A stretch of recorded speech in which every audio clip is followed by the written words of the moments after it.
Doctor Mehul Bhatt once again. Covid को आके 17-18 महीने हो चुके हैं और जब कोविड नया नया आया था तो उसके सिम्टम्स बताए जा रहे थे कि बुखार आता है, गले में खराश होती है, खांसी, ज़ुकाम ऐसे वाले सिम्टम्स होते हैं।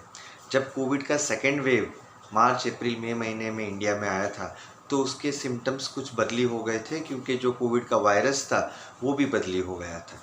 तो जो सेकेंड वेव में था हम डॉक्टर्स ने देखा था कि ज़्यादातर जो कोविड के पेशेंट हैं उनको बुखार के साथ साथ कुछ पेट के सिम्टम्स भी शुरू हो गए थे, जैसे लूज़ मोशन या वॉमिटिंग या पेट में दर्द और ऐसे वाले सिम्टम्स भी काफ़ी कॉमन हो गए थे सेकेंड वेव के दौरान। और अब जब थर्ड वेव की बात चल रही है तब महाराष्ट्र में जो कोविड टास्क फोर्स के डॉक्टर्स हैं उन्होंने बताया है कि जो अब नए केसेस जो आ रहे हैं स्पेशली जो अगस्त महीने में और सितंबर महीने में,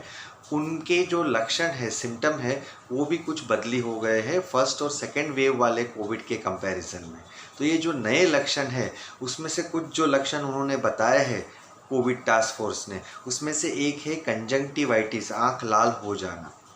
दूसरा थ्रॉबिंग हेडेक, मतलब बहुत ज़्यादा दर्द होता है सर में।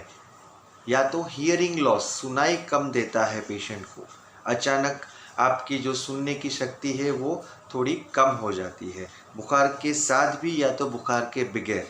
और एक चीज़ मार्क की गई है जो लेटेस्ट कोविड पेशेंट्स में नए लक्षण में, वो ये है कि जो इस कोविड का जो बुखार है वो इरेग्युलर है। तो कुछ केसेस में 1-2 दिन का बुखार आके चला जाता है, कुछ केसेस में बुखार आता ही नहीं है और कुछ केसेस में बुखार 1-2 दिन आता है, फिर 3-4 दिन का गैप आ जाता है और फिर वापस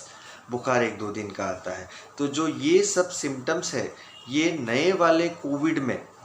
अब जो अगस्त और सितंबर 2021 में जो केसेस मिल रहे हैं उसमें थोड़े बहुत पाए गए हैं। तो हमें ये सब जो लक्षण है वो अगर आते हैं तो कोविड की संभावना हो सकती है और RT-PCR या रैपिड कोविड एंटीजन टेस्ट तुरंत ही करा लेना ज़रूरी है। तो टास्क फोर्स का यही कहना है कि कोविड के सिम्टम्स अलग अलग हो सकते हैं, तो अगर आपको इसमें से कोई भी नए सिम्टम्स लगते हैं तो आपको आपका कोविड का टेस्ट तुरंत करा लेना चाहिए और आपको अपने आप को आइसोलेट भी कर लेना चाहिए।